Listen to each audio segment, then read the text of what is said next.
So mayong adlaw mga chong, for today's vlog is magpatag-anta. So magpatag-anta og unsay pinakataas nga kahoy sa tibuok kalibutan. So nay mga bata diri.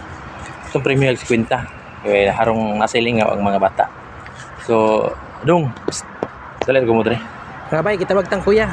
Ay sige, Ni ako unsa man, ipadula kuya? sa inyo, sige lingkod mo diri. Sige dire rami, dire ta bay, dire. Ako ipatag sa inyo anya premium 50. Las kuya ang premium bay. Sige kuya. Sala na Ay panikas bay ha. Sige bay. Sige. So, Sige bay, tarong nga bay ha. Minaw bay, ayo sige tawa bay.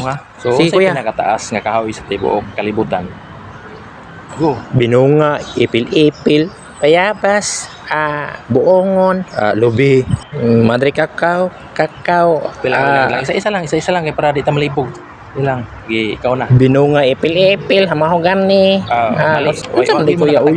Wala ta katagan bay. Kay para kabalo mo kung sa'y pinakataas nga kahoy, sayang. Pero napamay sunod na lang. So ito ka lang nako kung sa'y pinakataas nga kahoy. Ang pinakataas nga kahoy sa ikuan santol. Ha? Binuang santol ta mas taas ba yung magwa ni santol. anaya? Kaya nga nakayong santol. Asa ang san? Naa sa langit. Oh, di ba? Nasa taas. Ang tol, Mas taas pa sa langit.